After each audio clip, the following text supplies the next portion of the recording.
ओम ईश्वरो गुरुरात्मेति मूर्तिभेद विभागिने व्योमवद्व्याप्तदेहाय दक्षिणामूर्तये नमः। यन्नित्यमानन्दमनन्तमेकं शिवेति नाम्ना श्रुतयो गृह्णन्ति तस्यावतारो नररूपधारी कृपासुदाब्धि भुवि रामकृष्णः। जननीं शारदां देवीं रामकृष्णं जगद्गुरुं पादपद्मे तयो श्रित्वा प्रणमामि मुहुर्मुहुः। जन्माद्यस्येतोऽन्वयात् इतरतश्चात्वेषविघ्नस्वराट् तेने ब्रह्मकृताय आदिकवये मुह्यन्ति यत्सूरयः। तेजो वारिमृतां यथा विनिमयो यत्र त्रिसर्गो मृषा धाम्ना स्वेन सदा निरस्तकुहकं सत्यं परं धीमहि। सत्यव्रतं सत्यपरं त्रिसत्यं सत्यस्य योनिं निहितं च सत्ये सत्यस्य सत्यं मृतसत्यनेत्रं सत्यात्मकं त्वां शरणं प्रपन्नाः। मूकं करोति वाचालं पङ्गुं लङ्घयते गिरिं यत्कृपातमहं वन्दे परमानन्दमाधवम्। यस्वानुभावमखिलश्रुतिसारमेकम् अध्यात्मदीपमदितितीर्षतां तमोऽन्धम् संसारिणां करुणयाः पुराणगुह्यं तं व्याससूनुमुपयामि गुरुं मुनीनाम्।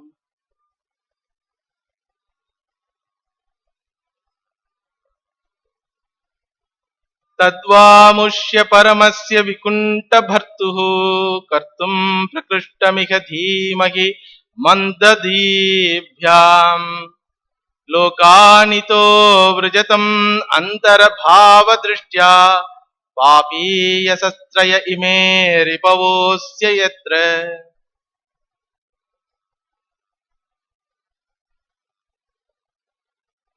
பகவான் நாராயணனை தரிசனம் செய்யும் பொருட்டு ஆவல் கொண்டவர்களாக வைகுண்டத்திற்கு விஜயம் செய்த சனகாதி ரிஷிகளை உள்ளே அனுமதிக்காமல் ஜெய விஜயர்கள் சாது அபச்சாரம் செய்து விட்டார்கள். அதனால் ஜெய விஜயர்களுக்கு சாபம் அளிக்கப்பட்டது. என்ன சாபம்? எதுவரை உங்கள் மனம் துவைத புத்தியில் உள்ளதோ, நான் வேறு இறைவன் வேறு உலகம் வேறு என்ற துவைத புத்தி எதுவரை உள்ளதோ அதுவரை பயம் இருக்கும். பயந்தவர்களுக்கெல்லாம் இரட்சகனாக இருக்கின்ற இறைவன் அருகில் இருந்தாலும் உங்களுக்கு அஞ்ஞானம் இருப்பதினால் இந்த பயம் தொலையவில்லை. எனவே நீங்கள் கீழான லோகத்திற்கு சென்று இந்த பயத்தின் காரணமாக உண்டான காமம், குரோதம், லோபம் மூன்று குணங்களை பிரதானமாக கொண்ட மூன்று விதமான கீழான பிறவியை அடைய கடவீர்கள் என்று சாபம் அளித்தார்கள். அந்த சாபத்தை கேட்டவுடனேயே துவாரபாலர்கள் தங்களுடைய தவறை உணர்ந்தார்கள். துவாரபாலகர்கள் கூட பக்தர்கள் தான். மறு சாபம் அவங்களும் கொடுத்திருக்கலாம். நிறைய உபாசனைகள் செய்து இறைவன் மேல் தியானம் செய்து இறைவனுக்காக தங்கள் வாழ்க்கையே மனித வாழ்வில் தங்கள் வாழ்க்கையே தியாகம் செய்து பக்தி செய்து புண்ணிய லோகத்தை சுக்ல மார்க்கம் என்ற மார்க்கத்தின் வழியாக வைகுண்டத்தை அடைந்தவர்கள் கண்டிப்பாக பக்தர்கள் தான். இருந்தாலும் தாங்கள் செய்வதை என்னவென்று தெரியாமல் செய்து விட்டார்கள். இந்த சாபம் கிடைத்த உடனேயே மறு சாபம் அவங்களும் கொடுத்திருக்கலாம். பலசாலிய அடிக்க முடியலன்னா கூட பலம் இல்லாதவன் என்ன பண்ணுவான்? தூர போயாவது திட்டுவான் இல்லையா? இல்ல மண்ணை தூத்தி நாசமா போ அப்படின்னு சொல்லியிருப்பான் இல்லையா? அடிக்க முடியலன்னா கூட, அடி வாங்கின பிறகு. ஆனா பாருங்க, துவாரபாலர்கள் அதை செய்யல. அதுதான் அவர்கள் பக்தர்கள் என்பதற்கு ஒரு அடையாளம். தங்களுடைய தவறை உணர்ந்தார்கள். உணர்ந்தது மட்டுமல்ல, இந்த ரிஷிகளிடத்தில், சனகாதி ரிஷிகளிடத்தில் மன்னிப்பு கேட்டுக்கொள்கிறார்கள். என்ன விதமான மன்னிப்பு? எந்த பிறவியிலையும் இறைவனை மறக்காத வாழ்க்கை எங்களுக்கு வேண்டும். மாவோ பகவத் ஸ்மிருதிக்னோ மோகோ பவேதிக. எங்களுக்கு இறை ஞாபகம் எப்பொழுதும் இருக்க வேண்டும். இறைவனை நாங்கள் மறக்காமல் இருக்க வேண்டும். காமம், குரோதம், லோபம், இந்த 3 குணங்களை பிரதானமாக வைத்த வாழ்க்கையாக எங்களுக்கு இருந்தாலும் அந்த வாழ்க்கையில் கூட இறைவனை மறக்காமல் இருக்க வேண்டும் என்ற வரத்தை கேட்டார்கள். உடனடியாக இந்த ரிஷிகளும் கோபம் தணிந்து விட்டது. சாதுக்களுடைய கோபம் குறிப்பாக ஞானிகளுடைய கோபம் அவர்கள் அறியாமல் வருகின்ற கோபம். ஏதோ ஒரு காரணம் இருக்கும். அந்த காரணம் முடிந்தவுடனே தணிந்து விடுகின்றது.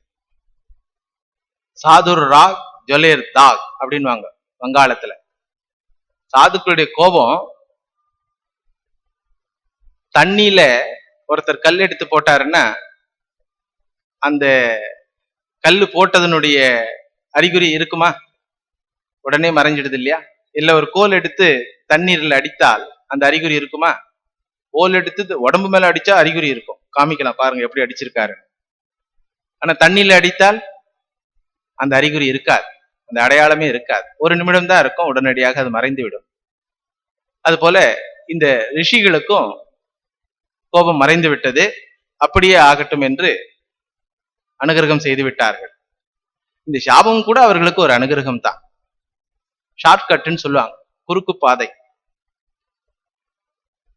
ஜபம் தியானம் செய்து பக்தி செய்து இறை ஞானத்தை அடைவதை விட விரோதியாக இருந்து இறைவனை அடைவது ஒரு மார்க்கம் என்பதை சாஸ்திரங்கள் சொல்லுகின்றன.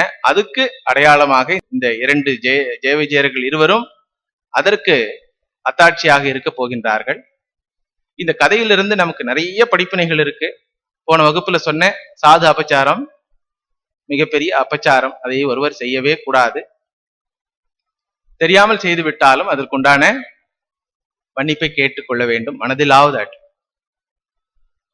ஏனென்றால் சாதுக்களை விட்டால் நமக்கு கதியே இல்லை.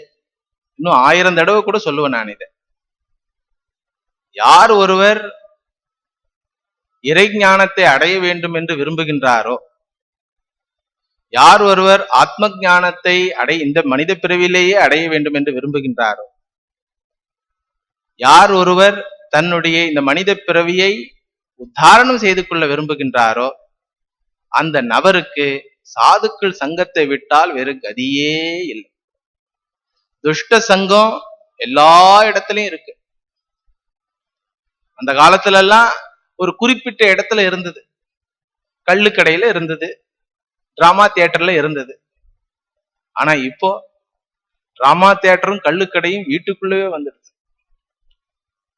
அதனால ரொம்ப ஜாக்கிரதையா வாழ வேண்டிய சூழ்நிலையில இருக்கிறோம். நம்ம ஒரே ஒரு க்ஷணம் துஷ்ட சங்கத்துல இருந்ததுனால என்ன விளைவு ஆனது அப்படின்னு சொல்லி ராமாயணத்தை பார்த்தோம்னா தெரியும். தன் உயிருக்கு உயிராக நேசித்தாள் கைகேயி ராமனை. தன் உயிருக்கு உயிராக நேசித்தாள் ராமனை கைகேயி, அன்னை கைகேயி. ஒரு க்ஷணம்தான் அந்த துஷ்ட சங்கத்துக்கு காது கொடுத்தாள்.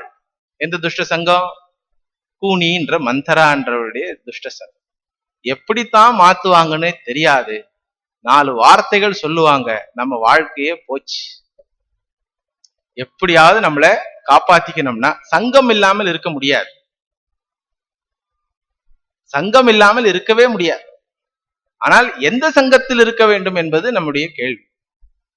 சாதுக்களுடைய சங்கத்தில் வந்தால் பலன் என்னவென்றால் நம்முடைய எல்லா சங்கமும் அகன்றுவிடும். சத் சங்கத்துவே நிசங்கத்துவம். நம்முடைய மனித வாழ்க்கையில வருகின்ற எல்லா துன்பங்களும் பார்த்தீங்கன்னா இந்த சங்கத்தினாலதான், தொடர்புகளினாலதான் எல்லா துன்பங்களும். அந்த தொடர்புகள் நம்மளை துன்பப்படுத்தாமல் இருக்க வேண்டும், இருந்தாலும் நாம் அவருடன் தொடர்பு வைத்துக் கொண்டு இருக்க வேண்டும். எங்கே கற்றுக்கொள்வது? அது சாதுக்கள் கிட்ட தான் கத்துக்கலாம். நீங்க ஒரு ஆசிரமத்துக்கு போறீங்கன்னா, மடத்துக்கு போறீங்கன்னா, அங்க ஒரு சாது இருக்காருன்னா, ஒரு சன்னியாசி இருக்காருன்னா, நீங்க போன உடனே என்ன சொல்லுவார்? வாப்பா, வாங்கோ அப்படின்னு சொல்லுவார். திருப்பி போறேன்னு சொன்னீங்கன்னா என்ன சொல்லுவார்? போயிட்டு வாங்கோ. இது பெரிய குணம். வரவங்களை வாங்கன்னு சொல்றதும், வரவங்க யாருன்னே பார்க்காமல், வந்தாண்டா அப்படின்னு மனசுல நினைக்காம, போறியே அப்படின்னு அழாம, மிகப்பெரிய குணம். நம்ம வாழ்க்கையில நம்ம என்ன நினைக்கிறோம் பாருங்க, நமக்கு வேண்டியவங்களா நம்ம யாரெல்லாம் நினைக்கிறோமோ அவங்க எல்லாம் போகும்பொழுது அழறோம்.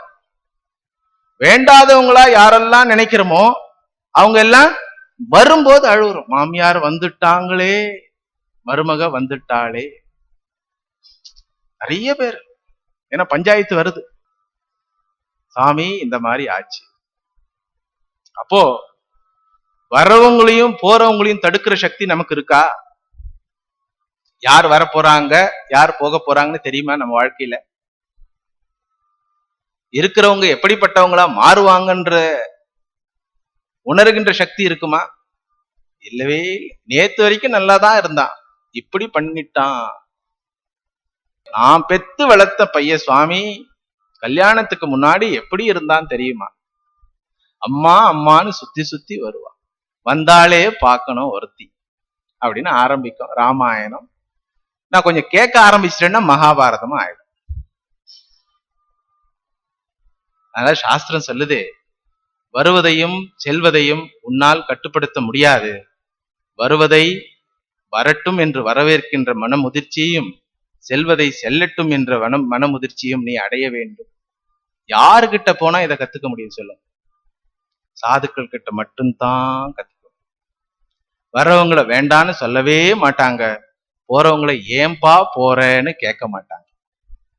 அதனாலதான் நீங்க மடத்துல எல்லாம் பார்த்திருக்கலாம், நிறைய நாள் மடத்துக்கு வரவங்க எல்லாம் நீங்க பார்த்திருக்கலாம். உங்களுடைய சொந்த வாழ்க்கையிலே யாருக்காவது ஸ்பெஷல் ட்ரீட்மெண்ட் சாது சமூகத்துல கிடைக்குதா? கோயிலுக்கு போனீங்கன்னா கையில என்ன எடுத்துட்டு வந்திருக்கிறீங்கன்னு பாப்பாரு பூஜாரி, பாக்கெட்ல என்ன இருக்குன்னு பாப்பார், அப்புறம் தட்டுல எவ்வளவு விழுதுன்னு பாப்பார். மடத்துக்கு வந்தீங்கன்னா, பொதுவா நம்ம ராமகிருஷ்ண மடத்துக்கு வந்தீங்கன்னா, கையில நீங்க ஏதாவது வாங்கிட்டு வரீங்களா, வந்திருக்கீங்களா அப்படின்னு சொல்லி யாராவது ஒருத்தர் கவலைப்படுறாங்களா? இல்ல நிறைய வாங்கிட்டு வந்துட்டீங்கன்னு ஏதாவது ஸ்பெஷலா ஏதாவது பண்றாங்களா? ஒண்ணுமே வாங்கிட்டு வராம வெறும் பிரசாத பக்தர்களாக வந்தால் கூட, ஏகாதசி இன்னைக்கு இல்லையா, பிரசாத பக்தர்கள் 500 பேர் வருவாங்க, பிரசாதத்துக்காக வரவங்க. அவங்க கோயிலுக்குள்ள போய் ஒரு நமஸ்காரம் பண்ணுப்பான்னு கூட பண்றதுக்கு தயாரா இல்லை, பிரசாதத்துக்காக வந்து வெளியிலேயே உட்காந்து காத்துட்டு இருக்கிறாங்க. அவங்கள கூட போன்னு சொல்றதுக்கு இல்லை. அள்ளி எடுத்துட்டு வந்தாலும் தனியா ஸ்பெஷல் ட்ரீட்மெண்ட் எதுவும் இல்லை. ஒண்ணுமே இல்லாமல் வந்தாலும் விருப்பு வெறுப்பு எதுவும் இல்லாத வாழ்க்கை சாதுக்கள் இருக்கின்ற இடத்தில் நடக்கின்றது. இது எங்க கத்துக்கிறது? சாது சமூகத்துலதான் கத்துக்கிறது. அதனால சாதுக்களை விட்டால் நம் பக்தர்கள் நமக்கு கதியே இல்லை. அதனாலதான் பகவான் வந்தா கூட அவனை தனியா இருக்கவே முடியாது. அவனால யாரும் வரமாட்டேன்றாங்களேன்னு சொல்லி இவனே போயிடுறான். சாதுக்கள் அவங்களா வந்துட்டாங்கன்னா ஆனந்தமா இருந்த இடத்துல இருக்கிறான் பகவான்.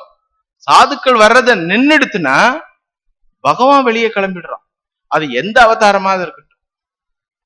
ராமகிருஷ்ண அவதாரத்துல பாத்தீங்கன்னா, அவர் தட்சிணேஸ்வரத்துல தன்னை மறந்த நிலையில் சாதனைகளில் ஈடுபட்டிருந்த நேரத்தில் ஒவ்வொரு சாதுக்கு பரம்பரையா வந்துட்டே இருக்கும். பைரவி பிராமணியிலிருந்து ஆரம்பித்து ஒவ்வொரு பரம்பரையிலிருந்து சாதுக்கள் வந்து அவருக்கு சத்சங்கத்தை கொடுத்துட்டு இருந்தாங்க. தோத்தாபுரி வந்தாரு, எல்லாம் முடிஞ்சுதா, அதுக்கப்புறம் யாரும் வர்றதே நிறுத்திட்டாங்க. இவர் வெளியே போக ஆரம்பிச்சிட்டு, இவர் வெளியே போய் கேசவ் சந்திரசேன் கிட்ட போறார் முதல் முறையா. எதுக்காக போறார்? அவர் நாம சங்கீர்த்தனம் செய்து கொண்டிருக்கின்றார், அவருடைய சகாக்கள் எல்லாம் வந்து இறைவனை பற்றி பேசுகின்றார்கள் அப்படின்னு கேள்விப்பட்டு அவரை போய் சந்திக்கிறார். இவரா போய் சந்திக்கிறார். போய் சந்திச்சு இவரா ஒரு நட்பை உண்டாக்கி கொள்கின்றார். ஏன்னா பின்னாடி இவர் மூலமா தான் நம்ம சுவாமி விவேகானந்தர், பிரம்மானந்தர் எல்லாரும் வந்தாகணும். ராமாவதாரத்துல எடுத்தீங்கன்னா ராமன் விஸ்வாமித்திரர் வருகின்ற வரை அரண்மனையை தாண்டல. ஏன்? விஸ்வாமித்திரர் கேட்கிறாரு, என்னுடைய ராமனை நீ கொடு, ஒரு 10 நாள் தான் நான் கூட வச்சுக்க போறேன், முக்கியமான காரியம் ஆகணும், கொடு அப்படின்றார். தசரதன் கொடுக்க மாட்டேன்றார். அப்போ விஸ்வாமித்திரர் ஒரு பிரமாணம் காமிக்கிறார். இந்த ராமன் இருக்கானே இது பரவஸ்துப்பா, உன் பையன்னு சொல்லி தடுத்து நிறுத்திராதே, 16 வயசு கூட ஆகலையே அப்படின்னு சொல்லி தசரதன் சொல்லும் பொழுது, இது சாதாரண వ్యక్తి இல்ல, அகம்பேத்னி மகாத்மானம் ராமம் சத்திய பராக்கிரமம், இவன் சத்திய பராக்கிரமன், பரவஸ்துன்றது எனக்கு தெரியும், உங்களுக்கு மட்டும்தான் தெரியுமான்னா நீ நம்ப மாட்ட. இங்க உட்காந்துட்டு இருக்கிறாங்களே சாதுக்கள், அவங்களெல்லாம் கேட்டுப்பார். இவங்க எல்லாம் என்ன உன் அரண்மனையில சாப்பிடறதுக்கு உட்காந்துட்டு இருக்கிறாங்களா, இல்ல இங்க என்ன டான்ஸ் இருக்குதுன்னு அதை பாக்குறதுக்காக உட்காந்துட்டு இருக்கிறாங்களா? இவங்க எல்லாம் காட்டுல இருக்க வேண்டிய ஆளுங்க. மொத்த ரிஷிகளும் அங்கதான் இருக்கிறாங்க. ராமாவதாரத்துல வால்மீகி அழகா சொல்றார், எல்லா ரிஷிகளும் அங்கதான் இருக்காங்க, வசிஷ்டர் முதல் கொண்டு. அந்த சாதுக்களை காண்பித்து விஸ்வாமித்திரர் கூறுகின்றார், இந்த சாதுக்கள் எல்லாம் காட்டுல இருக்க வேண்டியவங்க இங்க உட்காந்துட்டு இருக்கிறாங்க, அதுவும் அரசு சபையில. சரி, உட்கார்ந்த பிறகு இங்க என்ன வம்பு தும்பு நடக்குதுன்னு பாக்கணும் இல்லையா? பார்க்கவே மாட்டேன்றா, கண்ணை மூடி ஜெபமாலை வச்சு ஜெபம் பண்ணிட்டு இருக்கிறாங்க. நீ எப்பயாவது ஒரு தடவை ராமா அப்படின்னா டகாலும் கண்ணை திறக்கிறாங்க. சரி, அவர் போன பிறகு திருப்பி கண்ணை முடிக்கிறாங்க. அப்புறம் அரச சபைன்னா நிறைய டான்ஸ் எல்லாம் இருக்கும், அது பார்க்கறதுக்கு உட்காந்துட்டு இருக்கிறாங்களா, இல்ல இங்க லட்டு பாயாசம் கிடைக்குன்னு சாப்பிடறதுக்கு உட்காந்துட்டு இருக்கிறாங்களா? அவங்க வச்சுட்டு இருக்கிறது ஏதோ எடுத்து சாப்பிட்டுறாங்க. ஏன் இங்க உட்காந்துட்டு இருக்கிறாங்க? இங்க உட்காந்துட்டு இருக்கிறவங்கள கேளு அப்படின்ற. அதுக்கப்புறம் கல்யாணம் ஆச்சா, சரி புதுசா கல்யாணம் ஆனவங்களை ஏன் தொந்தரவு பண்ணுவானேன்னு சொல்லிட்டு எல்லா சாதுக்கள் போயிட்டாங்க. ராமனுக்கு கல்யாணம் ஆச்சு இல்லையா, சரி தொந்தரவு பண்ண வேண்டாம் அப்படின்னு சொல்லி போயிட்டாங்க. இவரு பார்த்தாரு, சாது சங்கமே இல்லை, என்னடா இது வம்பா போச்சு, ஸ்பெஷலைஸ்டு சாது சங்கம் வேணும். 14 வருஷம் வனவாசத்துக்கு வனவாசோகி மகோதயான்னு கிளம்பி போறான் பகவான். அதே மாதிரி கிருஷ்ண அவதாரத்துல. அதனால சாதுக்களுடைய சங்கம் நமக்கு மிகவும் முக்கியம். பகவான் கிடைக்கிறானோ இல்லையோ, நமக்கு துன்பம் வராமல் இருக்க வேண்டும் என்றால் சாதுக்களுடைய சங்கம் முக்கியம். சாதுக்களுடைய சங்கம், சாதுக்களுடைய சங்கம்னா என்ன அர்த்தம்? என்ன அர்த்தம்? யாருடைய சங்கத்தினால் இறைவனுடைய ஞாபகம் நமக்கு வருகின்றதோ அந்த சங்கத்திற்கு பேரு சாது சங்கம். ஒரு மனிதர் அருகில் இருக்கும் பொழுது அதை அடைந்தாலும் சரி, அல்லது ஒரு சாஸ்திரத்தை படிக்கும் போது அதை அடைந்தாலும் சரி, யாருடைய சங்கத்தில் நமக்கு இறைவனுடைய ஞாபகம் வருகின்றதோ அந்த சங்கத்திற்கு பெயர் சாது சங்கம். பொதுவாக இந்த வாழ்க்கையிலேயே திளைத்து ஆனந்தத்தில் இருப்பவர்கள் அவர்கள் அருகில் வாழும் பொழுது நாமும் இவ்வாறு எப்படி ஆன்மீக வாழ்க்கையில் திளைத்து ஆனந்தமாக இருக்க முடியும் என்பதை நிதர்சனமாக பார்க்கக்கூடிய ஒரு வாய்ப்பு. அது எந்த ஜீவர்களுக்கு கிடைக்கின்றதோ அந்த ஜீவன் உண்மையிலேயே மிகவும் பாக்கியசாலி. இது ஒரு கருத்து. இரண்டாவது கருத்து, நம்மால் புரிந்து கொள்ள முடியாதவர்களை பற்றி நாம் எந்த ஒரு தீர்மானமும் செய்து அவர்களிடம் தவறாக நடந்து கொள்ளக்கூடாது. பொதுவாக யாரிடத்திலுமே தவறாக நடந்து கொள்ளக்கூடாது. அதனாலதான் சாஸ்திரத்துல என்ன சொல்லுதுன்னா, இந்த விஸ்வம் விஷ்ணுகு, விஸ்வம் விஷ்ணுகு, இந்த உலகமே, உலகத்தில் உள்ள அனைத்து ஜீவர்களுமே இறைவனுடைய ஸ்வரூபம். அதனால ஒரு நாயை எட்டி வச்சா கூட, ஒரு நாய் மேல கல் அடிச்சா கூட அது என்ன பண்ணுது, வள்ளுன்னு கடிக்க வருது. புரியுதுல்ல? அப்ப எந்த உயிரையும் நாம் அவமரியாதை செய்வதற்கு நமக்கு அருகதை இல்லை. இதே சாப்டர்ல பகவான் கபில ரிஷி சொல்ல போறார் தன்னுடைய தாயாருக்கு, அம்மா என்னிடத்தில் நீ சதா சர்வ காலமும் பக்தியுடன் இருக்கின்றாய் என்றால் அதற்கு ஒரு அறிகுறியை நான் சொல்லுகின்றேன். என்ன அறிகுறி? பொதுவா நம்ம எல்லாம் பக்தியோட இருக்கிறோம். எங்க கோயிலுக்குள்ள போனா பார்க்கலாம், அந்த கர்ப்பகிரகத்துக்குள்ள போகும்பொழுது இப்படி இடிச்சிட்டு உள்ள போய் 2 கையை தூக்கி நாராயணா அப்படின்னு அந்த கன்னத்துல தட்டி அவர் பக்தியை காமிக்கலாம். சப்போஸ் யாரோ ஒருத்தர் முன்னாடி வந்துட்டாருன்னா ஒரு இடி இடிப்பார், பூராயணா ஏண்டா வந்த உள்ள, அங்கேயே சண்டை நடக்கும். அந்த மாதிரி பக்தின்னு சாஸ்திரம் ஒத்துக்கவே இல்லை. இறைவனுடைய சாநித்தியத்தை எல்லா இடங்களிலும் காணக்கூடிய ஒரு மனம். அதுதான் பகவான் ஸ்ரீராமகிருஷ்ணர் கேட்டார் நரேன் கிட்ட. பிற்காலத்துல சுவாமி விவேகானந்தராக இருந்த நரேந்திரன் கிட்ட கேட்கிறார், நரேன், உயிரில்லாத இந்த கல்லுல இறைவனை பார்க்கக்கூடிய மனிதனுடைய மனம் உயிருள்ள மனிதனில் ஏன் அந்த இறைவனை பார்க்க முடியாது? உயிரில்லாத கல்லில் ஒரு கோயிலுக்கு போறோம், அது உயிர் இல்லாததுன்னு எல்லாருக்குமே தெரியும். தொட்டா நமக்கும் தெரியும், பார்க்கும்போது நமக்கும் தெரியுது. அதில் நாம் இறைவனை பார்க்கின்றோம். அந்த சக்தி, மனதனுடைய சக்தி இறைவன் கொடுத்திருக்கிறான். யாரும் சிவலிங்கத்தை பார்த்து ஏ கல்லே அப்படின்னு சொல்றது இல்லை, பகவானேன்னு தான் சொல்றோம் இல்லையா? அப்போ உயிரில்லாத வஸ்துல இறைவனை பார்க்கக்கூடிய இந்த மனிதனுடைய மனம் ஏன் உயிருள்ள வஸ்துவில் இறைவனை பார்க்க முடியாது? ரொம்ப ஈஸியா பார்க்கலாமே. இந்த கேள்வி கேட்டப்போ நரேந்திரநாத் சொல்றாரு, என் குருநாதர் இந்த கேள்வியை கேட்டப்போ என்னால பதில் சொல்ல முடியல. நிறைய தபசுக்கு அப்புறம் இந்த கேள்விக்கு பதில் கிடைத்தது. யார் ஜீவனாக உள்ளானோ அவனே சிவன். ஒவ்வொரு உயிராக இருப்பது இறைவனே. அதமாம் சர்வேஷு பூதேஷு பூதாத்மானம் கிருதாலயம் அருகையே தானமானாபியாம் மைத்ரியா அபின்னேன சக்ஷுஷா. அற்புதமான ஸ்லோகம். தன்னுடைய தாயார்கிட்ட சொல்றார் பகவான் கபில ரிஷி, எனவே அன்னையாரே, நான் இந்த ஒரு சின்ன ஒரு ரகசியத்தை உங்களுக்கு சொல்லுகின்றேன். எல்லா உயிரினங்களிலும் நானே கோயில் கொண்டுள்ளேன். சர்வேஷு பூதேஷு பூதாத்மானம் கிருதாலயம். எனக்கு என்று தனியாக கோயில் இருக்கின்றதோ இல்லையோ, நான் செய்து கொண்ட கோயில் மனித கோயில். எல்லா உயிரினங்களிலும் நான் உள்ளேன். எப்படி என்னை நீ வழிபட வேண்டும்? அருகையே, என்னை வழிபட்டே ஆக வேண்டும். எப்படி வழிபட வேண்டும்? தானமானாபியாம். குழந்தையாக உன் வீட்டில் உலாவது நான் தான். கணவனாக, மனைவியாக, தாயாக, தந்தையாக நானே வந்துள்ளேன். ஆனா இப்ப என்ன நடக்குது வீட்டுல? டே கழுத, அம்மா கூப்பிடுறது குழந்தைய. குழந்தை கழுதன்னா அம்மா யார்? பகவான் சொல்றான் நான் வந்திருக்கிறேன்றான். அம்மா சொல்லுது கழுத. அப்புறம் அந்த காலத்திலேயாவது மனைவி கணவனை வந்து என்னங்கோ அப்படின்னு கூப்பிட்டு இருந்தாங்க. இப்ப எப்படி கூப்பிடுறாங்கன்னு தெரியல. நீங்க தான் சொல்லணும். நீங்க தான் சொல்லணும்.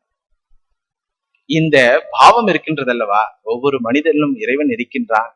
அந்த இறைவன் என் கணவனாக வந்துள்ளான், மனைவியாக வந்துள்ளான், தாயாக வந்துள்ளான், தந்தையாக வந்துள்ளான், தரித்திரனாக வந்துள்ளான், முட்டாளாக வந்துள்ளான். இந்த பாவம் ஒவ்வொரு நிமிடத்தையும் நம்முடைய வாழ்க்கையில ஆன்மீக வாழ்க்கையாக மாற்றி, எத் கரோஷி எத் அஷ்னாசி எத் ஜுகோஷி ததாசி எது. நீ எதை செய்தாலும் அது என்னுடைய பூஜையாக மாறிவிடுகின்றது. எப்பொழுது? இந்த பாவம். இந்த பாவம் இல்லாமல் ஒரு பெரிய க்ஷேத்திரத்துல, திருப்பதி போன்ற ஒரு பெரிய க்ஷேத்திரத்துல இந்த பாவம் இல்லாமல் பூஜை நடக்கின்றது என்று வைத்துக் கொள்ளுங்கள். பிரயோஜனமா? ஒரு நாடகம் தான் நடக்கின்றது இல்லையா?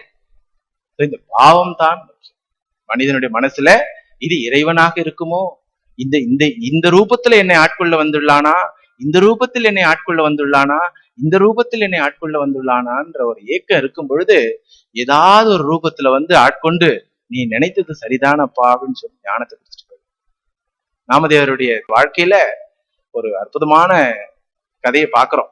ஒரு நாள் அவர் சாப்பிடாம கொள்ளாம ஏதோ ஒரு காட்டுல உட்காந்து எழுதிட்டு இருக்காரு. ஒரு நாளெல்லாம் சாப்பாட்டுக்கு வரவே இல்லை. மறுநாள் அந்த நாமதேவருடைய துணைவியார் அங்க இங்க தேடி கடைசியா அவரை கண்டுபிடிச்சு அந்த காட்டுக்குள்ள, நீங்க சாப்பிடுங்க, நேத்தெல்லாம் சாப்பிடவே இல்லைன்னு. அப்படியா? நான் வயிறு ஃபுல்லா இருக்குதேன்னு அப்படின்னாரு. ஏன்னா அவர் பாட்டு எழுதினு இருக்கிறார் பகவான் ஞாபகத்துல. சாப்பிடவே இல்லை, வயிறு ஃபுல்லா இருக்குதுன்னு சொல்றீங்களே, தயவுசெய்து சாப்பிடு, வச்சுட்டு போமா, நான் சாப்பிடுறேன். வச்சுட்டு போனாங்க. போனாங்களோ இல்லையோ ஒரு நாய் வந்து எடுத்துன்னு போடுச்சு. வச்சுட்டு போனது என்ன? ரொட்டி, நெய், சர்க்கரை. வச்சுட்டு போனது என்ன? வைத்து விட்டு சென்றது என்ன? ரொட்டி, நெய், சர்க்கரை. இந்த ரொட்டி எடுத்துன்னு போயிடுச்சு. இவரு அந்த சர்க்கரையும் நெய்யையும் தூக்கின்னு ஓடுறாரு.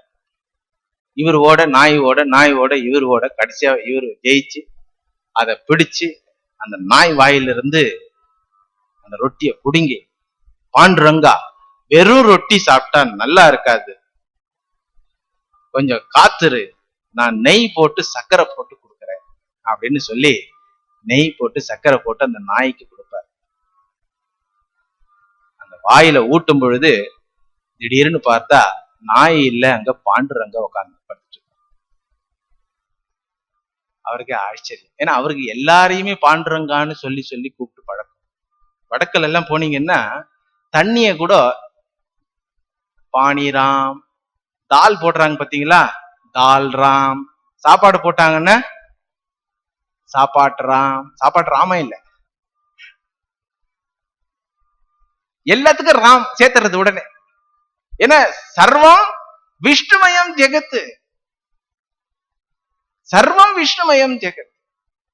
இந்த பாவனை இருக்கும் பொழுது இந்த நாயை இந்த பாவனையோட அவர் எப்பவுமே இருக்கிறதுனால அவர் பாண்டுரங்கா பாண்டுரங்கான்னு கூப்பிட்டு, எல்லாரையும் பாண்டுரங்கான்னு கூப்பிட்டு தான் பழக்கம் அவருக்கு. நாயையும் பாண்டுரங்கான்னு கூப்பிட்டு இதை கொடுத்த உடனே பாண்டுரங்கா இதை சாப்பிடணும்னு வாயை திறக்கிறது பாண்டுரங்க. அவருக்கு ஆச்சரியம் ஆயிடுத்து. என்னப்பா இந்த உருவத்துல இன்னைக்கு வந்துட்ட அப்படின்னு கேட்கிறார். பாண்டுரங்க சொல்றான், நான் எந்த உருவத்தை வேணாலும் எடுப்பேன் நாமதேவா, நான் எந்த ரூபத்தை வேணாலும் எடுக்கிறதுக்கு எனக்கு சக்தி இருக்குது. ஆனா ஆச்சரியம் பாரு, நான் எந்த ரூபத்துல வந்தாலும் நீ கண்டுபிடிச்சிருந்திய, உன்னுடைய பக்தி தாண்டா ஆச்சரியம். அப்படி ரெண்டு பேரும் நண்பர்கள். குரு மகாராஜ் ஸ்ரீராமகிருஷ்ணனுடைய வாழ்க்கையில பார்க்கிறோம், ஒரு நாள் வாழ்க்கையில் தவறிய ஒரு பெண்மணி, எந்த ஒரு ஒழுக்கமும் இல்லாத பெண்மணி ஒரு நாள் அவரை காண வருகின்றார். பொதுவாக சமுதாயத்தினால் ஒதுக்கப்பட்டவர்கள், ஒழுக்கம் இல்லாதவர்கள், அவர்களிடத்தில் சாதுக்கள் ஏதாவது ஒரு தொடர்பையோ ஒரு பேச்சுவார்த்தையோ வைத்துக் கொண்ட சமுதாயம் என்ன சொல்லும்? அப்படின்னு இல்லையா? பொதுவா அதனால பொதுவா அந்த சாதுக்கள் இதெல்லாம் நமக்கு இதெல்லாம் நம்மளால ஜீரணிக்க முடியாத விஷயங்கள் அப்படின்னு சொல்லி தனியா ஒதுங்கிடும். ஆனா குரு மகாராஜ் பாருங்க, அன்னைக்கு ஸ்ரீராமகிருஷ்ணன் சொல்றாரு, அந்த அம்மாவுக்கு போய் நமஸ்காரம் பண்ணி, அம்மா இன்னைக்கு இந்த உருவத்துல தரிசனமா அப்படின்றார். எதற்கு சொல்லப்படுகின்றது என்றால், இது ஒருவருக்கு இருவருக்கு கொடுக்கப்படுகின்ற தரிசனம் அல்ல. எப்பொழுதும் நம்ம கண்ணு முன்னாடி இருக்கின்ற தரிசனம் பார்க்கறதுக்கு நமக்கு தான் கண்ணு இல்லை. பார்த்தும் பார்க்காதவர்களா, பஷ்யன் நபி ந பஷ்யதி மூடகா, பார்த்தும் பார்க்காமல் இருக்கின்றது. கண்களால் இறைவனை பார்த்து நாம் பார்க்காமல் இருக்கின்றோம். இந்த பாவம் உள்ளே, அந்த நெற்றி கண்ணு சொல்லுவாங்க, உள்ளே அந்த பக்தி பாவம் ஊற ஊற ஊற நம்ம யாரையும் ஒரு அவமானமா நினைக்கவே மாட்டோம், அவமதிக்கின்ற எண்ணமே இருக்காது. அதனாலதான் நம்ம சரித்திரத்துல பார்க்கிறோம், எதனால் துன்பம் வந்தது என்றால், மகாபாரத சரித்திரத்துல பாத்தீங்கன்னா ஒவ்வொருத்தருக்கும் அந்த துன்பம் அவர்கள் செய்த அவமரியாதையினால் வந்தது. துரியோதன இது தண்ணியா நிலமான்னு தெரியாம கீழே விழுந்துட்டான். யார் வீட்டுல? பாண்டவருடைய வீட்டுல, இல்லையா? ஒருத்தர் நம்ம வீட்டுக்கு வரார், ஏதோ வழிக்கு விழுந்துடுறார், நம்ம என்ன சொல்லணும்? அடடே விழுந்துட்டீங்களா அப்படின்னு சொல்லணும் இல்ல? அந்த அம்மா என்ன சொல்லிடுச்சு, குருடன் பையன் குருடன் தானே இருப்பான் அப்படின்னு. தேவையா? தேவையில்லாத சமாச்சாரம் தானே. அவன் ஏற்கனவே வயிற்றெரிச்சல்ல இருக்கிறான், நம்மளை விட இவங்க பணக்கார ஆயிட்டாங்க, அவன் வயிற்றெரிச்சல்ல இருக்கிறான் ஏற்கனவே. வயிற்றெரிச்சலுக்கு என்ன தூய தமிழ்? வயிற்றெரிச்சல் தானே. சரி, அவன் ஏற்கனவே வயிற்றெரிச்சல்ல இருக்கிறான். அவனை சாந்தப்படுத்தி, உனக்கும் இந்த மாதிரி பகவானுடைய அனுகிரகம் கிடைக்கும்னு சொல்லி நல்லபடியா அனுப்பணும் இல்லையா? ஏதோ தவறி கீழே விழுந்துட்டான், தடிக்க விழுந்துட்டானா, அந்த ஏதோ ஒரு மாயாஜலமான ஒரு இடம், அது மயன் கட்டின அரண்மனை, அது தண்ணி தண்ணியா தெரிய மாட்டேந்து, தரையா தெரிய மாட்டேந்து, அந்த மாதிரி ஒரு மாயாஜாலம். அது பார்த்துட்டு வந்திருக்கும் பொழுது ஏதோ கீழே விழுந்துட்டான். ஒருத்தர் நம்ம வீட்டுக்கு வந்தவர் ஒருத்தர் கீழே விழுந்துட்டாங்கன்னா நம்ம என்ன பண்ணுவோம்? ஓடி போய் கை தூக்கி விடுவோம், ஏதோ மருந்து ஏதோ கொடுப்போம், கவலைப்படாதீங்க அப்படின்னு ஏதோ சொல்லுவோம் இல்லையா?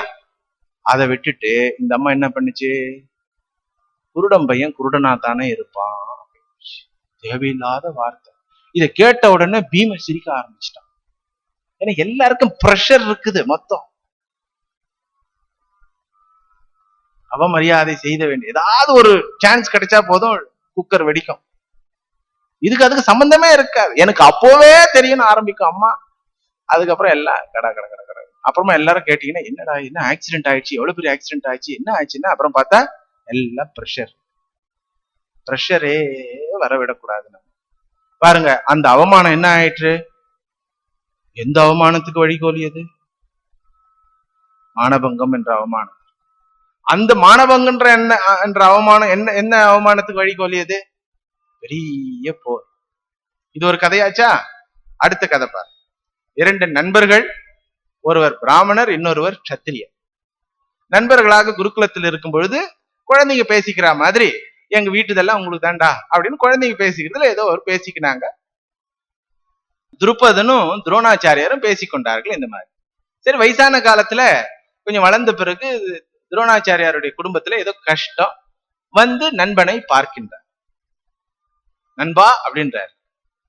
அதுக்குள்ள இந்த துருபதன் வந்து ராஜாவாயிட்டான். அதனால கொஞ்சம் அகங்காரம் ஆனதுனால அவனை அவமானப்படுத்தி அனுப்பிச்சிட்டான். தன்னை அவமானப்படுத்தி விட்டானேன்னு சொல்லி இந்த துரோணாச்சாரியர் என்ன பண்றார்? சிஷ்யர்களை தயாரித்து மறுபடியும் துருபதனை அவமானப்படுத்துகின்றார். நான் அவமானப்பட்டு விட்டேனேன்னு சொல்லி துருபதன் என்ன பண்றார்? மறுபடியும் ஒரு யாகம் செய்து துரோணாச்சாரியரை கொல்ல வேண்டும் என்ற ஒரு புத்திரனை பெருக்க, திருஷ்டத்யும்னன்னு பேரு. பாருங்க, அப்படியே லிங்க் தான், எல்லாமே லிங்க். இவ்வளவு படிக்கிறோம், இவ்வளவு கேட்கிறோம், ஆனா அவமானப்படுத்தி கொண்டே இருக்கின்றோம். ஒருவருடைய தோலினுடைய நிறத்தை வைத்து அவமானப்படுத்துகின்றோம். அவர் பிறந்த குலத்தை வைத்து அவமானப்படுத்துகின்றோம். அவர் உடுத்தி கொண்டிருக்கின்ற உடையை பார்த்து அவமானப்படுத்துகின்றோம். அவர் பெண்மணி என்பதனால் அவமானப்படுத்துகின்றோம். இந்த நாட்டுல பாருங்க, இன்று கூட தாய்மார்களுக்கு நம்ம வந்து மரியாதை தரமா? ஒரு தாய்மார தாயா நினைக்கிறோமா? தாயா நினைக்கிறோமா? எந்த தேசத்துல பெண்களை வந்து தெய்வமா வந்து, எந்த கலாச்சாரத்துல பெண்கள் தெய்வமாக வணங்கப்பட்டார்களோ, வணங்கப்பட வேண்டும் என்று எல்லா சாஸ்திரங்களும் சொல்லப்படுகின்றதோ, அந்த தேசத்துல இன்று தாய்மார்களுக்கு நடக்கின்ற அநீதிகள் எத்தனை! ஏன்? நான் ஆண், அவள் பெண். நான் வெள்ளை நிறம் உள்ளவன், அவன் கருப்பு நிறம் உள்ளவன். நான் பணக்காரன், அவன் ஏழை. நான் படித்தவன், அவன் முட்டாள். எப்பொழுது யாரை நாம் அவமானப்படுத்தினாலும் நமக்கு திரும்பி வரும்.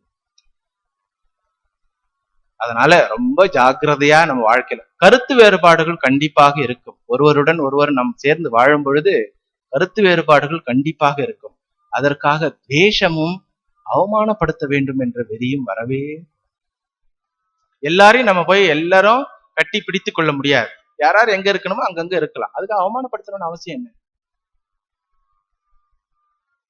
யாரையெல்லாம் நாம் அவமானப்படுத்தினோமோ அந்த குலமெல்லாம் இன்று மற்றொரு மதத்திற்கு மாறி நம்ம என்ன என்ன ஆகுது இப்போ? சுவாமி விவேகானந்தர் சொல்றார், 100 வருஷத்துக்கு முன்னாடி அவர் சென்னைக்கு வர்றதுக்கு முன்னாடி 1,00,000 பேர் மதம் மாறிட்டாங்களாம். தாழ்ந்த குலத்தில் இருந்தவர்களாக கருதப்பட்டவர் 1,00,000 பேர் மதம் மாறிட்டாங்க. அதை கேட்டவொடனே அவருக்கு அப்படியே கொதிக்குது மனசு. சொல்றார், என்ன நியாயம்? இதே உலகத்தில் தானே அவனும் பிறந்தான். ஒரு மனிதனுக்கும் இன்னொரு மனிதனுக்கும் என்ன வேற்றுமை இருக்கின்றது? அப்படி வேற்றுமை இருந்தால் ஒரு விஷயத்தில் மட்டும் வேற்றுமை இருக்கலாம், அவன் பண்பில் வேற்றுமை இருக்கலாம். அதற்கு மட்டும் தான் அவன் காரணம். பண்புள்ளவனாக ஒருவன் இருக்கின்றான் என்றால் அது அவனுடைய மன முதிர்ச்சி. பண்பற்றவனாக இருக்கின்றான் என்றால் அவன் மன முதிர்ச்சிக்காக முயற்சி செய்யவில்லை, எனவே பண்பற்றவனாக இருக்கின்றான். அதை வைத்து ஒருவன் விலகி இருக்கலாமே தவிர அவமானப்படுத்த வேண்டிய அவசியம் என்ன? தோலின் நிறத்தை பார்த்து, பிறந்த குலத்தை பார்த்து, தந்தையின் பெயரை வைத்து, அவருடைய ஜாதியை வைத்து எத்தனை நாள் நாம் பிறரை அவமானப்படுத்தி கொண்டிருக்கின்றோமோ அத்தனை நாள் நமது சமுதாயம் கஷ்டத்தில் தான் வரும். இந்த குரூப்ல யாராவது ஒருத்தர் 2 பேர் சாதுக்கள் இருந்துட்டாங்கன்னா போச்சு, கொல்ல நாசம். ஏன்னா நமக்கு பழக்கம், எல்லாரையும் அவமானப்படுத்தி பழக்கமா? எல்லாரும் மதிச்சு பழக்கம்னா என்ன ஆகும்? யார் வந்தாலும் வாங்க உக்காருங்க, அவர் 1000 ரூபாய் கேட்கிறாருன்னு, இல்லைங்க ஐயா சொல்லி அனுப்பிச்சிருங்க. வாங்க உக்காருங்க, அவர் கேட்டது நம்ம கிட்ட இல்ல, இல்ல போயிட்டு வாங்க, முடிஞ்சு போச்சு. நம்ம கொடுக்கணும்னு அவசியம் இல்லை. அவர் கேட்பதெல்லாம் நம்ம கொடுக்கவும் முடியாது, பிறர் கேட்பதெல்லாம் நம்மளால் பூர்த்தி செய்யவே முடியாது. ஆனா அவர்களை அவமானப்படுத்த வேண்டும், அசிங்கப்படுத்த வேண்டும் அவசியமே இல்லையே. அதனால நாம பக்தர்களா இருக்கிறதுனால, குரு மகாராஜனுடைய பக்தர்களா இருக்கிறோம், நாம ரொம்ப கத்துக்கணும். அவருடைய வாழ்க்கையில குரு மகாராஜ் ஸ்ரீராமகிருஷ்ணரு ஒரு நாடக நடிகனுடைய கொட்டாய்க்கு போறார். நாடக நடிகன் கிரீஷ் சந்திர கோஷ் என்ற பெயர். அவன் வாழ்க்கை அவன் வாயிலாயே கேட்டா கூட என்ன சொல்லுவான், நான் உக்காந்த இடத்துல 7 அடி கீழே அசுத்தமாயிடும், நான் குடித்த பாட்டில் எல்லாம் நிக்க வச்சா ஒண்ணு மேல ஒண்ணு நிக்க வச்சா வானத்தை எட்டும், நான் தொடாத மாதர்களே இல்லை அப்படின்னு அவனே வீரமுழக்கம் செய்யறான். அவனை பார்க்கிறதுக்கு பகவத் அவதாரம் ஒன்று செல்கின்றது. அவன் இருக்கிற இடத்திற்கு குரு மகாராஜ் ஸ்ரீராமகிருஷ்ணர் வந்துட்டார் அப்படின்னு சொல்றாங்க. யாரு அப்படின்றாங்க. யாரு இந்த மாதிரி அவர் பெரிய நல்ல சாமியாது காமியா, நான் வரமாட்டேன், வேணா உட்கார வை, இல்ல அவர்கிட்ட பணம் இல்லைன்னா கீழே உட்கார வை அப்படின்றான். உடனே அதுக்குள்ள யாரோ குருமாரோட பக்தர்கள் யாரோ மேல போய் அவருடைய ஃப்ரெண்டு கிரீஷ் சந்திர கோஷனுடைய ஃப்ரெண்டு, அதெல்லாம் இல்லை, நீ சொல்ற மாதிரி நினைக்கிற மாதிரி ஆள் எல்லாம் கிடையாது அவரு, நீ வா கீழே வா அப்படின்றாரு. இது அதுக்குள்ள லேட் ஆயிடுது இல்லையா. உடனே அவன் கீழே வரான். என்ன நடக்கு தெரியுங்களா? குரு மகாராஜ் நமஸ்காரம் ஃபர்ஸ்ட் பண்றார். அவன் திமிரோட வரானா? அவனை எப்படி, ஒருத்தனுடைய திமிரை எப்படி அடக்கிறது? நாம் பணி உள்ளவர்களாக மாறிவிட்டார் நம்ம நமஸ்காரம் பண்ணணுன்றதுக்காக அவனும் நமஸ்காரம் பண்ணுவான் இல்லையா. அதனால குரு மகாராஜ் நமஸ்கார டெக்னிக்கை வச்சு ஆட்சி செய்தார்னு சொல்லுவாங்க. இது ஒரு அவதாரம். நமஸ்காரத்தை வச்சு ஆளை க்ளோஸ் பண்றது. மற்றதெல்லாம் கத்தி கப்படா சக்கரம் சங்கு. இந்த அவதாரம் வெறும் நமஸ்காரத்திலே போக வேண்டியது. இவர் நமஸ்காரம் பண்ண உடனே கிரீஷ் சந்திர கோஷ் அப்படியே கையை குமிக்கிறார். உடனே அவர் இன்னும் கீழே குனிகிறார். இவன் தலை வணங்க மாட்டேன்னு சொல்லி அவர் கீழே குனிகிறார். இவன் தலையை வணங்குறான், இன்னும் கீழே குனிகிறார். கடைசியா தண்டாலே போட்டார். தண்டனிட்டு வணங்குகின்றார். யாரை வணங்குவது சொல்லுங்க? ஈஸ்வரன் யாரை வணங்குவது? காண்பித்துக் கொடுங்க.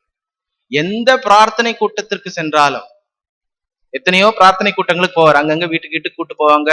இந்த பிராம சமாஜம் அந்த மாதிரி பிரார்த்தனை கூட்டங்களுக்கு போனா பஜனை நடந்து முடிந்த உடனே தண்டனிட்டு நமஸ்காரம் பண்ணுவார். அங்க இருந்த புழுதி எல்லாம் எடுத்து தலையில எடுத்து போட்டுக்குவாராம். அவர் கேட்பாங்க, ஏன் இந்த மாதிரி பைத்தியக்காரன் மாதிரி, ஏன்னா எல்லாம் ஷூ போட்டு உட்காந்து பாட்டு பாடுற கேஸ். எப்படி ஷூ போட்டு உட்காந்து பஜனை பண்ற கேஸ்? ஷூ போட்டு உட்காந்து பஜனை வருமா? அந்த மாதிரி கேஸ் எல்லாம் வெஸ்டர்ன் மெத்தட்ல. அந்த இடத்துல எப்படி பூஜை செய்ய வேண்டும் என்பதை எப்படி சொல்லிக் கொடுப்பது? இந்த அகங்கார கூட்டத்துக்கு தானே விழுந்து காண்பிக்க, விழுந்து நமஸ்காரம் பண்ணி அந்த இடத்த, அந்த பாட்டு பாடினான் இல்லையா, அவனுக்கு ஒரு நமஸ்காரம், ஒரு நல்ல வார்த்தை, 2 வார்த்தை. அவன் எப்படி பாடினானோ அது பகவானுக்கு தான் வெளிச்சம். இருந்தாலும் அவன் நல்ல வார்த்தை. அப்புறம் அந்த இதெல்லாம் அந்த தூசியெல்லாம் எடுத்து தலையில எடுத்து பூச்சிட்டு கண்ணத்தெல்லாம் பூச்சிக்கு வரான். பார்த்தவங்க எல்லாம் கேட்பாங்க, ஏன் இந்த மாதிரி பண்றீங்க? இல்ல எங்க பகவானுடைய நாம சங்கீர்த்தன் நடந்ததோ அங்க இருக்கிற புழுதி கூட புனிதம் அடைந்துள்ளது, நான் புனிதம் அடைகின்றேன். இந்த பணிவு நம்மளுடைய இஷ்ட தேவதையான பகவான் ஸ்ரீராமகிருஷ்ணத்தில் நாம் காணுகின்றோம்.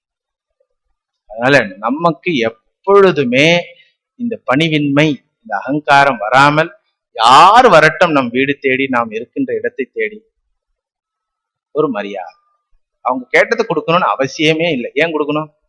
கொடுக்க தேவையில்லை. ஆனா அவமானம் செய்யக்கூடாது. எனவே இப்ப பாருங்க, வந்தவங்களை எல்லாம் வாங்க வாங்கன்னு சொல்ற பழக்கம் இருந்தா துவாரபாலர்களுக்கு இந்த நிலையே வந்திருக்காரு. வந்தவங்களை எல்லாம் போங்க போங்கன்னு சொல்லி பழக்கம். ஏன் வந்த? பார்க்க முடியாது போ அப்படின்னு பழக்கம். அதனால வந்தவங்கள ஏதேச்சே இந்த மாதிரி மகான்கள் வந்துட்டாங்க, அவங்களையும் போங்கன்னு சொன்னதுனால வந்த வேணை என்ன?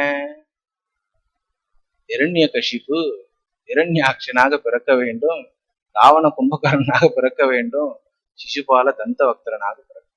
இதெல்லாம் நமக்கு நல்லா புரியணும்னா தியானத்துல நம்ம உட்காந்து சும்மா யோசிக்கணும்.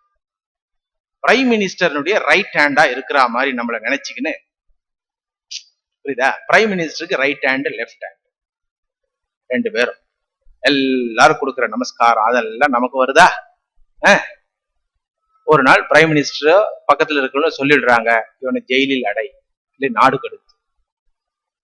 அந்த நிலை எப்படி இருக்கும் யோசனை பண்ணி பாருங்க. பகவான் பக்கத்துல அவ்வளவு தூரம் அணுக்க தொண்டர்களாக இருந்தாலும் அடுத்த பிறவி எங்க? அப்படியே இரண்யகசிப்பு. எதனால? ஒரு சின்ன விஷயம், ஒன்னும் பெரிய விஷயம் இல்ல, சின்ன விஷயம், சாதுக்களுக்கு அபச்சாரம். சரி, இவ்வளவு தூரம் சொல்லிட்டேன் இல்லையா? உங்களுக்குள்ள ஒரு கேள்வி வரலாம், இல்ல சுவாமி இவ்வளவு போடுறீங்களே, யோசிக்கிறவங்களா இருந்தா இந்த கேள்வி வரும். யோசிக்கிறவங்களா இருந்தா இந்த கேள்வி வரும்.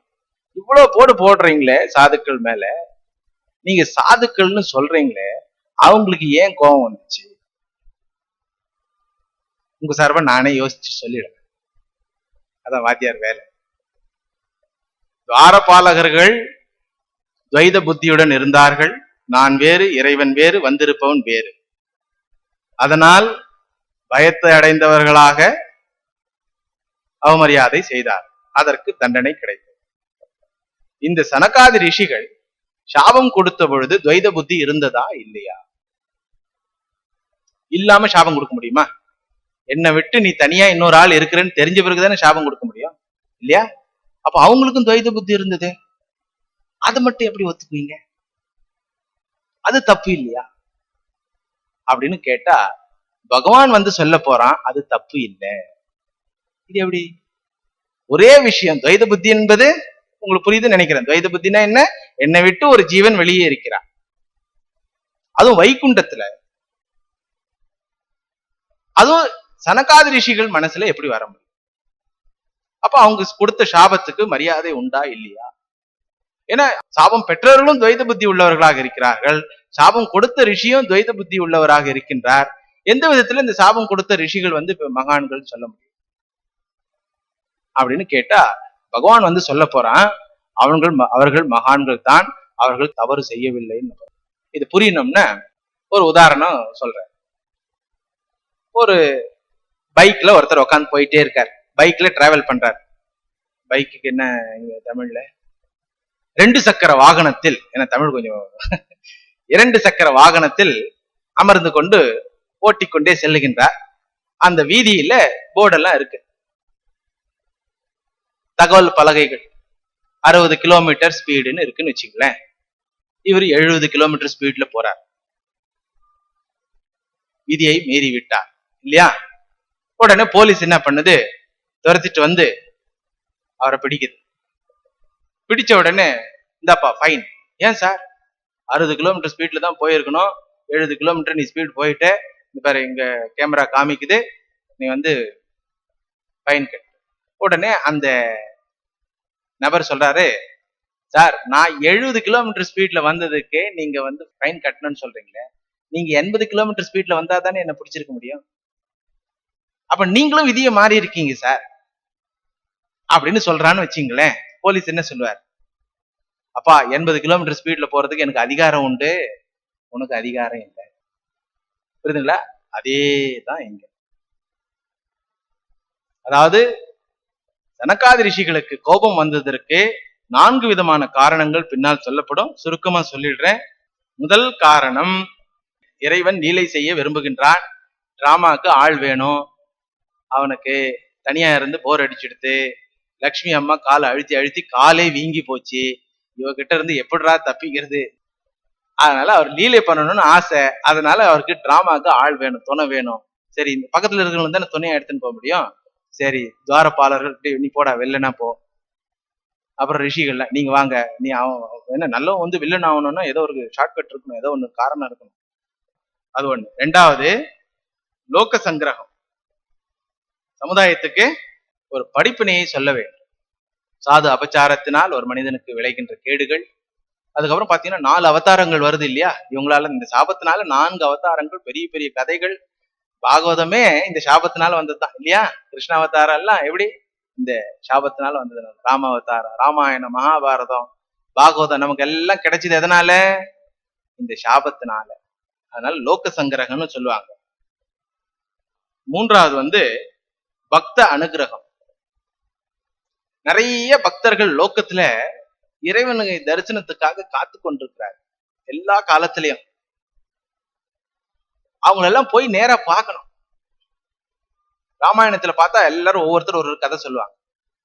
இந்த ஹனுமான் என்ன பண்ணுவாரு, லங்கினியை போய் ஒரு அடி அடிப்பார். இந்த லங்கினின்னு சொல்லி ஒரு தேவதை இருக்கு இல்லையா, அந்த தேவதையை அடிப்பார். உடனே அந்த தேவதை சொல்லும், சிருஷ்டியின் ஆரம்பத்துல பிரம்மா எனக்கு வரம் கொடுத்தார், எப்போ நீ ஒரு குரங்கு கையால் அடிபடுறியோ அப்போ உனக்கு பகவான் தரிசனம் கிடைக்கும். இப்ப குரங்கு கையால் அடிபட்டுட்டேன், எந்த பகவான் தரிசனம் கிடைக்க போகுது? ராமருடைய தரிசனம். அப்போ எந்த காலத்துல டயலாக் பாருங்க, அதுக்கப்புறம் எத்தனையோ கல்பம் நடந்து அதுக்கப்புறம் பகவான் ராமனா வர. அதே மாதிரி சபரி, அவருடைய குருநாதர் மதங்க ரிஷி உடலை விடும் பொழுது ராம மந்திரத்தை கொடுத்து, இதை நீ தியானம் செய், இந்த மந்திரத்துக்கு உண்டான தேவதை உன்னை தேடி வரும். அந்த அம்மா கேட்டாங்க, எப்போ வரும்? வரும், கண்டிப்பா வரும்.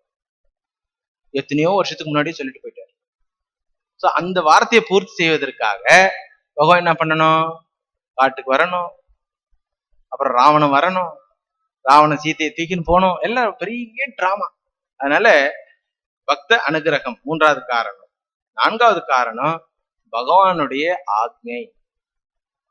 பர்மிஷன் இருக்குதுன்னு சொன்னார் இல்லையா அந்த போலீஸ்காரு, நான் 80 கிலோமீட்டர் போறதுக்கு நான் பர்மிஷன் இருக்குன்னு சொன்னார் இல்லையா, அந்த பர்மிஷன் இவங்களுக்கு இருக்கு. எப்படி தெரியுது? எப்படி தெரியுது? பகவான் வாயால நம்ம தெரிஞ்சுக்க போறோம். இன்னொன்னு எப்படி தெரியுதுன்னா, அந்த கதை அந்த கோபத்தினால் வந்த விளைவுகள்.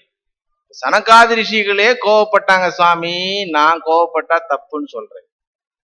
அதுவும் வைகுண்டத்துல போய் கோவப்பட்டாங்க, நான் பூலோகத்துலதான் இருக்கிறேன், நான் பூலோகத்துல இருக்கும் பொழுது சாதாரண மனுஷன் நான் கோவப்பட்டாவே தப்புன்னு சொல்றீங்க, இவங்க பெரிய ரிஷிகள் ஞானிகள்னு சொல்றீங்க, அது வைகுண்டத்துல போய் கோவப்பட்டாங்களோ அது எப்படி ரைட் ஆகும் அப்படின்னா, சாஸ்திரம் சொல்லுது அவங்க கோவப்பட்டதுனால 4 அவதாரம் வந்துச்சு. நீ கோவப்பட்டா என்ன வரும் சொல்லு? நீ கோவப்பட்டா கண்ணாடி உடையும் இல்லையா, இல்ல டிவி உடையும், இல்ல யாரும் மண்டையாவது உடையும். ஆனா அவங்க கோவப்பட்டா பகவான் வருவான். நீ கோவப்பட்டா பகவான் வரான்னா நிறைய கோவப்படு, எங்களுக்கெல்லாம் நிறைய நல்லதா. புரியுதுங்களா? அதனால இதெல்லாம் நம்ம பின்னாடி பார்க்க போறோம். இப்போ இந்த துவாரபாலர்கள் ரிஷிகளுடைய திருவடிகளில் விழுந்து இறைவனை மறக்காமல் இருக்க வேண்டும் என்று கேட்டுக்கொண்டது பிரகாரம் அவங்களும் ஒத்துக்கினாங்க. இது வெளியில என்ன ஒரு சத்தம் மாதிரி கேக்குதே அப்படின்னு சொல்லி பகவான் என்ன பண்றாரு, தன்னுடைய துணைவியாரை கூப்பிட்டு கொண்டு வெளியே வருகின்றார்.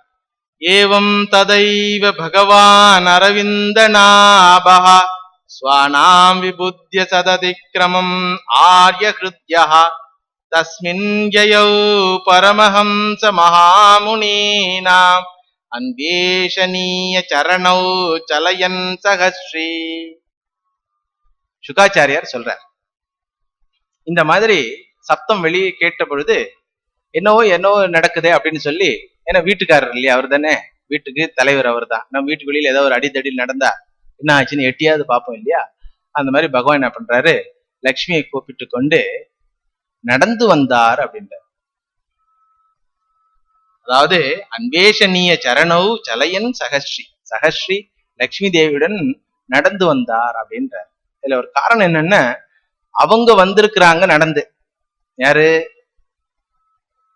சனகாதி ரிஷிகள். எதற்காக வந்திருக்கிறாங்க? பகவானுடைய அற்புதமான திரு உருவை பார்ப்பதற்காக, அழகை பார்ப்பதற்காக வந்திருக்கின்றார். அதனால லக்ஷ்மி சமேதரா நடந்து போய் அழகா அவங்க பார்க்க பார்க்க நம்மளும் தரிசனம் கொடுத்தால் நன்றாக இருக்குமே அப்படின்னு சொல்லி பகவான் அவர்களுக்கு தரிசனம் கொடுக்கின்றான். இந்த இருவரையும் தரிசித்த மாத்திரத்திலேயே சனகாதி ரிஷிகளுடைய மனம் இறைவனுடைய அழகில் கொள்ளை கொண்டு விடப்பட்டுள்ளது. பும்சாம் கதிம் மிருகயதாமிக யோகமார்கைஹி யானாஸ்பதம் பகுமதம் நயனாபிராமம் பௌத்ரம் வபுர் தர்ஷயானம் அன்ய சித்தைஹி ஔத்பத்திகை சமக்ருணன் யுதம் அஷ்டபோகைஹி தேவா அமுஷ்ய வதனாசித பத்மகோஷம் உத்வீக்ஷ்ய சுந்தரதராதர குந்தஹாசம் லப்தாஷிஷ புனரேவ ஈக்ஷ ததீயமங்கிரிதந்த்வம் நகாருணமணிஷயனம் விதத்குஹு. இறைவனுடைய ரூப அழகை வர்ணித்து இங்கே சுகாச்சாரியார் சொல்லுகின்றார், இறைவன் ஏன் நடந்து வந்தார் என்றால் ஒரு அபராதியை போல நடந்து வந்தார். என்ன அபராதம் பண்ணார்? வேலைக்காரன் செய்த அபராதம் முதலாளியை சார்ந்ததுன்னு சொல்லி பகவான் சொல்ல போறார். அதனால தண்டனைக்கு பெற வேண்டும் என்று வந்தான் ஒன்று காரணம். இன்னொரு காரணம், அவர்கள் தன்னுடைய அழகை ரசித்து மயங்கட்டும் சாதுக்கள் எப்போ நிர்குண சொரூபத்திலேயே திளைத்திருக்கின்ற அவர்களுடைய மனம் என்னுடைய சகுன சொரூபத்தை பார்க்க வேண்டும் என்று ஆசை கொண்டார்களே, அது என்னுடைய பாக்கியம் அல்லவா, அவர்களுக்கு என்னுடைய சகுன சொரூபத்தை காண்பிக்கின்றேன், அதுவும் சகஸ்ரீ என்னுடைய லக்ஷ்மியோட அவங்களை காமிக்கிறேன் அப்படின்னா என்ன அர்த்தம்னா, லக்ஷ்மி இல்லைன்னா பார்க்க சகிக்காதுன்னு அர்த்தம். புரியுதுங்களா? தம்பதி சமேதரா இல்லைன்னா ஒண்டிக்கட்டன்னு அர்த்தம். புரியுதுங்களா? அதனால பகவானுக்கு ஒண்டிக்கட்டன்னு பேர் வந்துடக்கூடாது இல்லையா? அதனால சகஸ்ரீ வந்தார். அது ரூப கோஸ்வாமின்னு சொல்லி ஒரு ஆச்சாரியார் இருக்கார். அவர் அழகா இந்த இடத்துக்கு எழுதுறாரு, ஆத்மா ராம குணா கர்ஷி. யாருடைய உள்ளத்தில் ஆத்ம ஞானத்தினால் என்னை தவிர உலகத்தில் வேறு எந்த வஸ்துவே இல்லை என்ற ஞானம் இருக்கின்றதோ அந்த உள்ளம் கூட இறைவனை பார்த்த மாத்திரத்தில், இறைவனுடைய ரூபத்தை பார்த்த மாத்திரத்தில் கொள்ளை கொள்ளும் அப்படின்னு சொல்லி சொல்றதுக்காக சொல்றார். கீதையிலும் பகவான் சொல்றான், ஞானீச்ச பரதர்ஷபா. எல்லாம் இந்த அப்ளிகேஷன் அப்பீல் கேஸ் தான் என்கிட்ட வருதுன்னு நினைக்காத, ஞானியே என்கிட்ட வரான். ஏன்னா ஞானி பகவான் கிட்ட போக வேண்டிய அவசியமே இல்லை. மத்தவங்க எல்லாம் பகவான் கிட்ட போறாங்க, ஏன்? ஏதோ வாங்கணும்னு ஆசை. ஞானிக்கு ஒரு ஆசையும் கிடையாது, மோட்சம் அடையணும்னு கூட ஆசையும் இல்லை. எதுக்காக ஞானி போறான் அப்படின்னு கேள்வி வரும்போது பகவான் சொல்றான், என்னை பார்ப்பதற்காக வராங்க, கூட கூட அப்படி வந்து நிக்கிறாங்க. நானும் அவங்கள பார்த்தா எனக்கு சந்தோஷம், அவங்கள பார்த்தா என்னை பார்த்தா அவங்களுக்கு சந்தோஷம், அவங்கள பார்த்தா எனக்கு சந்தோஷம், அதனால அவங்க வராங்க அப்படின்னு சொல்லி பகவான் இவர்களுக்கு அற்புதமான தரிசனத்தை கொடுக்கின்றார். இந்த ரிஷிகள் பார்க்கிறாங்க, எந்த వ్యక్తి எத்தனை சாதனைகள் செய்தாலும் கிடைக்காதோ, யோக மார்க்க சாதனைகள் எவ்வளவு தியானங்கள் செய்தாலும் எந்த వ్యక్తి கிடைக்காதோ, எந்த వ్యక్తి சாதுக்களுக்கு பொக்கிஷமோ, எந்த వ్యక్తి கண்களுக்கு ஒரு அமிர்தமோ, எந்த వ్యక్తిயை பார்ப்பதனாலேயே இந்த வாழ்க்கை பலனுடையதாக இருக்கின்றதோ, எந்த వ్యక్తి எல்லோராலும் பார்க்க முடியாதோ அந்த వ్యక్తిனா என்ன, அந்த உருவத்தை நமக்கு இறைவன் காட்டி கொடுத்தானே அப்படின்னு சொல்லி ரொம்ப ஆனந்தத்துல இந்த சனகாதி ரிஷிகள் இறைவனை புகழ்ந்து பாடுகின்றார்கள்.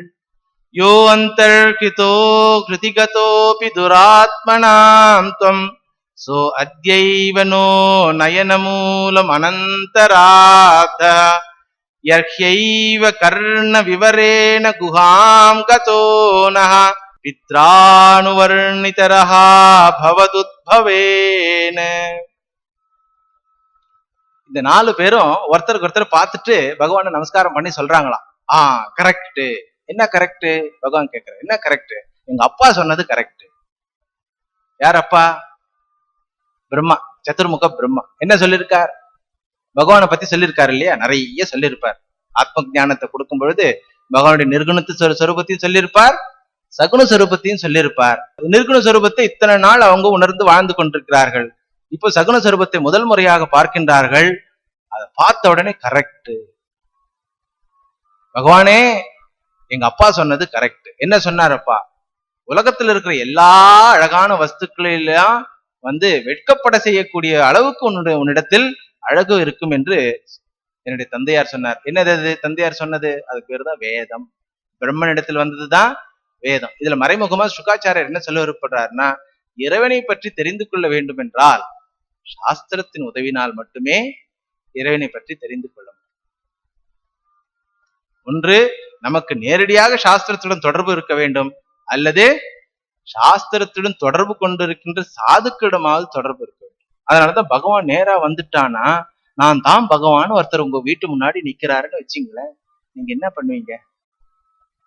ஒரு உதாரணத்துக்கு சொல்றேன், நான் தாங்க பகவான், என்ன பண்ணுவீங்க? முதல்ல கேட்பீங்க, எங்க சர்டிபிகேட், ஐடி கார்டு இருக்கா? அந்த மாதிரி ஒரு கதை கூட சொல்லுவாங்க. இந்த அம்மாங்கெல்லாம் உட்காந்து பஜனை பாடிட்டு இருந்தாங்களாம். கிருஷ்ணா நீ வாடா, உனக்கு வெண்ணெய் கொடுக்குறேன், சலங்கை கட்டி ஓடி ஓடி வா வா, எங்கள் தாமரை கண்ணா ஆடி ஆடி வா வா அப்படின்னு சொல்லி உனக்கு வெண்ணெய் கொடுக்குறேன், பிஸ்கெட் கொடுக்குறேன், கேக் கொடுக்குறேன்னு சொல்லி பாட்டு பாடிட்டு இருக்கிறாங்க. பகவான் பார்த்தா, சரி இன்னைக்கு இன்னும் ஃப்ரீயா இருக்கிறோம், போய் பார்த்துட்டு வரலாம் அப்படின்னு சொல்லி நிற்கான். ஒரு குழந்தை உருவத்துல நின்ன உடனே நான் தான் கிருஷ்ணன் அப்படின்னு நின்னான். அதுல ஒரு பாட்டி, புத்திசாலி பாட்டி, என்ன அத்தாட்சி அப்படின்னாங்க. நான் தான் யசோதா கிருஷ்ணன், இதுக்கு என்ன அத்தாட்சி செய்யணும் அப்படின்னு இன்னொரு பாட்டி சொன்னாங்க, அந்த குடிக்கிறதுக்கு தண்ணி வச்சிருக்காங்களே சொம்பு, எவர் சில்வர் சொம்பு, அந்த நெவர் சில்வர், அது அது எவர் சில்வர்னு சொல்லுவோம். அந்த எவர் சில்வர் சொம்பை காண்பித்து, இதை தங்க கிண்ணமாக மாற்றி விட்டால் நீ இறைவன் என்பதை நாங்கள் ஒப்புக்கொள்கிறோம்.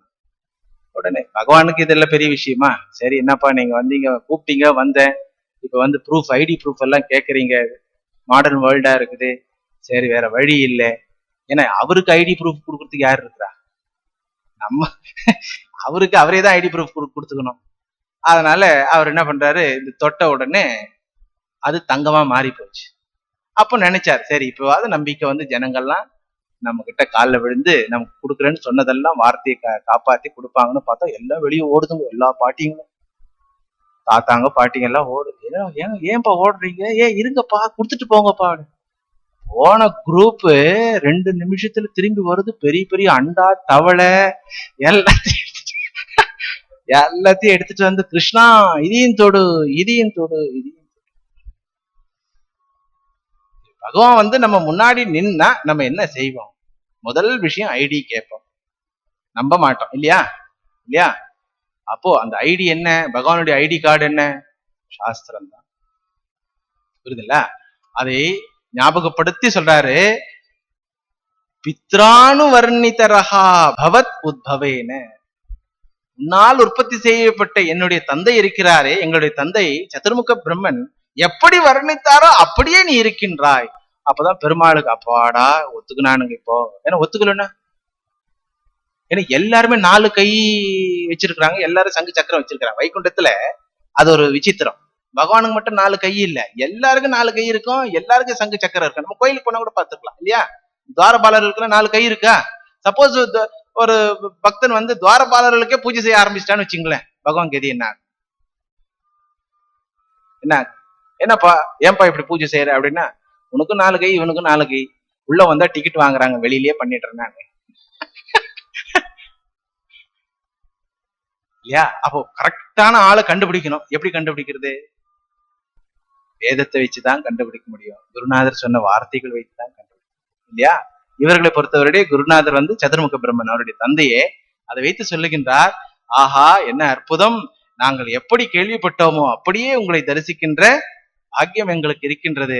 இதுல என்னப்பா பெரிய விஷயம், என்ன பார்த்து நீங்க தான் எப்பவுமே அப்படியே நிர்குண சொரூபத்திலே தலைத்திருப்பீர்களே, நானே எல்லாம் என்று இருப்பீர்களே, அத்வைத ஞானிகளாக இருப்பீர்களே அப்படின்னா, ஒரு தடவை தரிசனம் பண்ணணும்னு ஆசை வந்தது, அதனால நாங்க வந்தோம் அப்படின்னு சொல்லி பகவான நமஸ்காரம் பண்றாங்க. இதுல இருந்து என்ன இதுல இருந்து முக்கியமான கருத்து என்னன்னா, ஞானிகள் மாதிரி இறைவனை அன்பு செய்யக்கூடிய ஜீவனே கிடையாது. இதுல இந்த கதையில வரும். நிறைய அற்புதமான கதை, எனக்கு ரொம்ப பிடிச்சமான கதை, அடுத்த வகுப்புல பார்க்கலாம். கிருஷ்ணாய வாசுதேவாய ஹரயே பரமாத்மனே பிரணத கிளேஷநாசாய கோவிந்தாய நமோ நமः. ததேவ ரம்யம் ருச்சிரம் நவம் நவம், ததேவ சஸ்வன் மனசோ மகோத்சவம், ததேவ சோகார்ணவ சோச்சனம் ருணாம் யதுத்தம ஸ்லோக யசோனுகீயதே. கோபிகா ஜீவனஸ்மரணம் கோவிந்தா கோவிந்தா.